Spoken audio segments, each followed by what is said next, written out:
हमारे अस्तित्व के हर पल में हम एक शरीर मन के रूप में आकर्षित रहते हैं और यह आकर्षण हमें निरंतर बांधे रखता है। यदि आप आंतरिक रूप से प्रतिक्रियाशील हैं और अपने अहंकार में आसक्त हैं तो आप अपने जीवन में अहंकारी नार्सिसिस्टिक लोगों को आमंत्रित करेंगे। आकर्षण का कानून सकारात्मक विचारों के बारे में नहीं है बल्कि जागरूकता की स्थितियों को बदलने के बारे में है। और उद्देश्य क्या है? अंतिम उद्देश्य है खुद को खोजना और उसे प्राप्त करना। क्योंकि सभी आकर्षण के कानून के बारे में चर्चा हो रही है और मुझे लगता है कि इसके बारे में कुछ गलतफहमी है, इसलिए मैं आज इस पर थोड़ा ध्यान देना चाहूँगा और इस पर विस्तार से विचार करना चाहूँगा।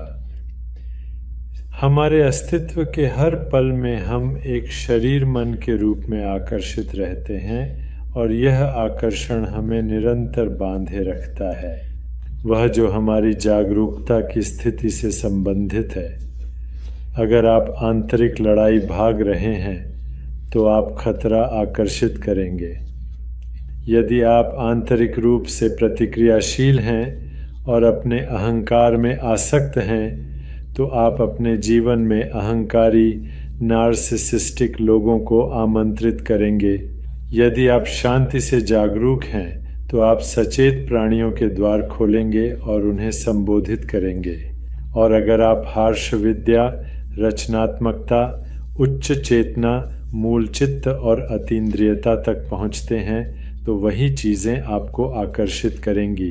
इसलिए आकर्षण का कानून सकारात्मक विचारों के बारे में नहीं है बल्कि जागरूकता की स्थितियों को बदलने के बारे में है। और उद्देश्य क्या है? अंतिम उद्देश्य है खुद को खोजना और उसे प्राप्त करना।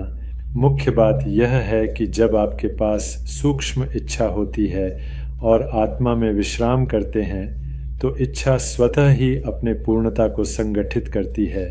लेकिन अगर आप पकड़ने, चिपकने, परिणाम से जुड़े हुए हैं तो यह तनाव का कारण बनता है।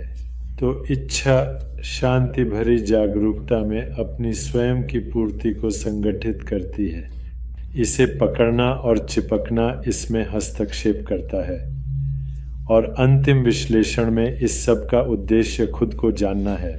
और जब आप खुद को जान लेते हैं तो सभी खोज का अंत हो जाता है, ज्ञान की भी खोज, क्योंकि वह जिसे हम अनंत अस्तित्व या भगवान कहते हैं वह सभी खोज का अंत है समेत। ज्ञान की खोज इसलिए करें क्योंकि आपने स्वयं पूर्ण ज्ञान प्राप्त कर लिया है।